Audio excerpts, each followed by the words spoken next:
Hey everyone, I'm Drew. And I'm Delco. Welcome to the D&D show.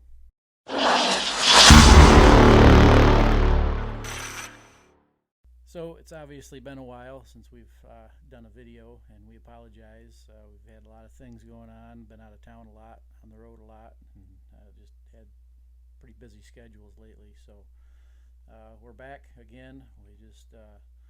We did one a couple weeks ago, 2 or 3 weeks ago, I think it was, with Rick, and we're going to be getting that one up there, but it turned out to be kind of long, so we had to sort of break that one up into a few smaller segments. It talks about complacency, and that's kind of what we've been talking about up until now. And I just think it's still an important issue to discuss, because when you look around at all the things that have taken place, even since the last video we did, you got the shooting in Vegas, which we were talking about right there before our little break. You've got the churches that have been shot up and people have been killed. There was another one I was trying to think of a few minutes ago, but it was a Walmart a couple weeks ago. A guy walked into a Walmart in Colorado and just randomly started shooting people. Today I saw something about 3 schools in California where 3 people have been killed and several people have been injured just from somebody just deciding they want to go on a shooting spree. So, like we said, it's time to be alert. It's time to wake up. It's time to pay more attention to what's going on. We're not calling everybody to bear arms. We're not trying to rattle people's cages in that aspect, but we're coming at it more from just the way we live our lives. And how do we handle those kind of situations? Are we prepared to handle those kind of situations, not from a fighting standpoint, but more from a spiritual standpoint, and just your relationship with God and where you're at in your life, because that's what's more important than anything else.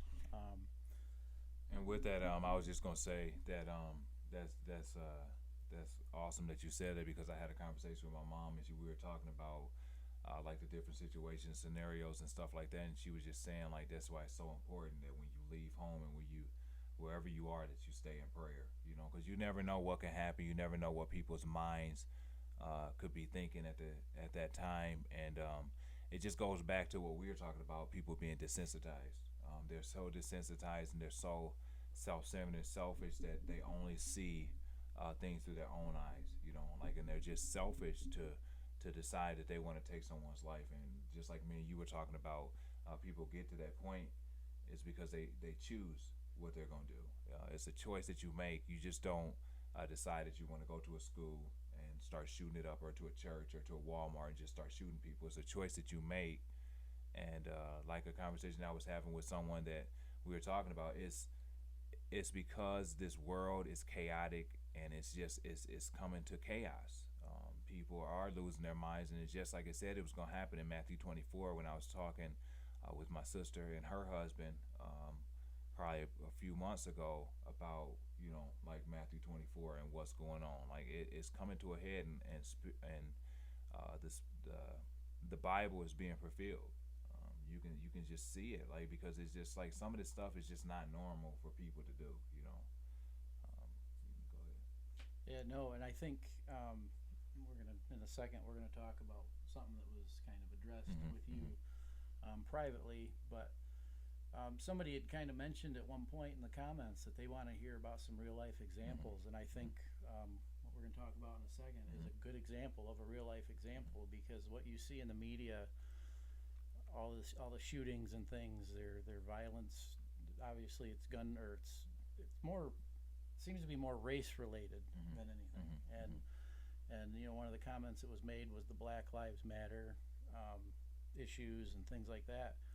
And you want to go ahead and share kind of what was brought to your attention? So what was brought to my attention, and we were asked, me and Drew were asked to talk about stuff that's like right at home, like stuff that's reality as far as in like what's going on in our own lives. And what was brought up was that they were just sick and tired of hearing about Black Lives Matter and this and then, and not to go into too much detail, but I am too.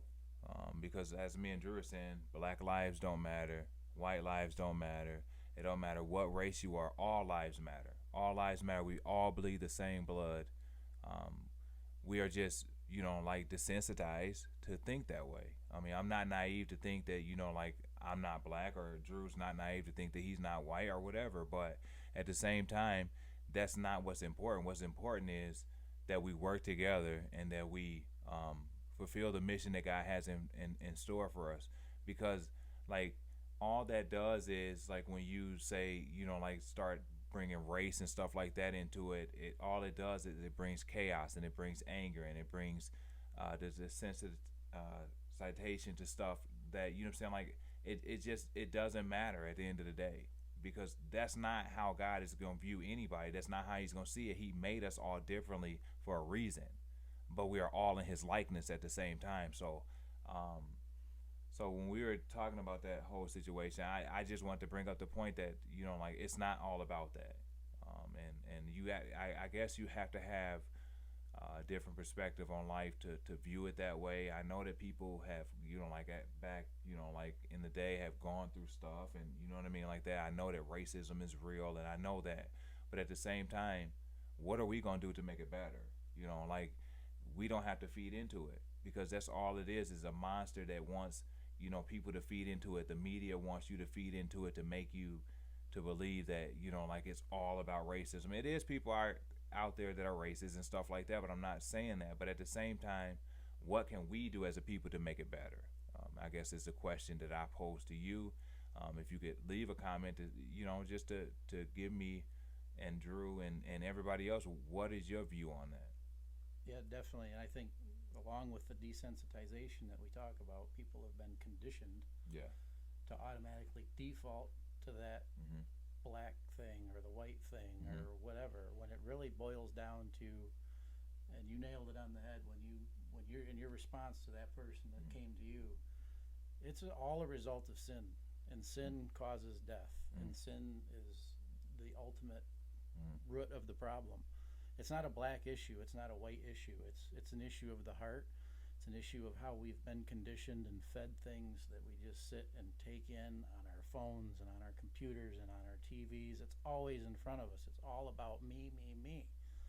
And, it's just time to change. It's time to look at things differently, instead of defaulting to that. One of the comments that was made by the same person was, there's a lot of Americans are one of the most charitable and giving people in the world, or the most charitable country in the world. But at the same time, there's also a bigger issue going on in this country, and that's the racial divide. And I mean, obviously, look at us.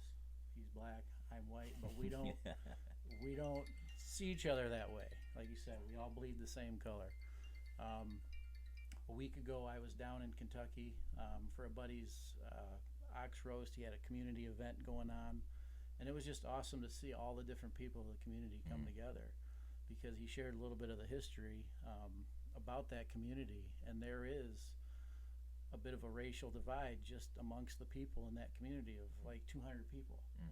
And it's just sad to see, because the people that I saw that were there were getting along together great, and I just appreciate this guy, my buddy's heart, just for putting something together like that, just to bring the people together. So he actually also shared something with me this morning.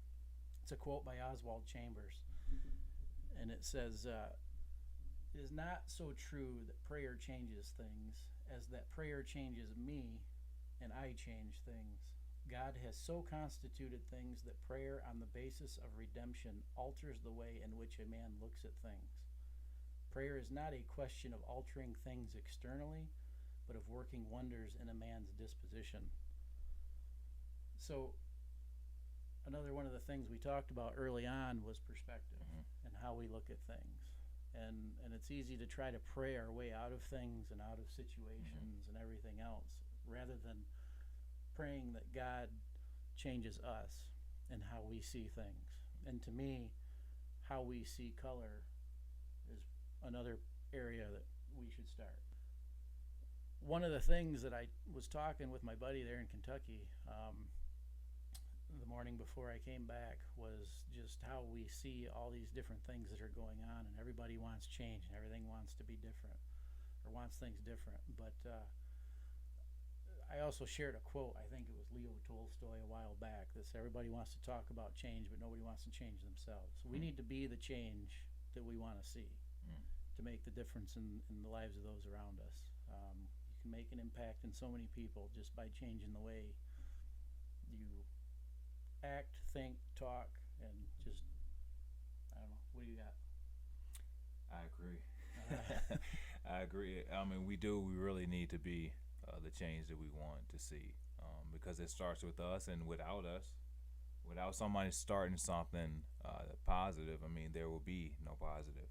I mean, you have to start within yourself. If you want to see something different, you have to do something different. So I totally agree with that, and we just gotta work together, work it out, and just remember that, like it's not about us. The ultimate is about God and fulfilling His purpose. And just remember, when we see these things, as far as in people being so desensitized, just remember that it's really not them. It's the sin-sick world that we've been born into, and we have to make the choice whether we'll do good or do evil.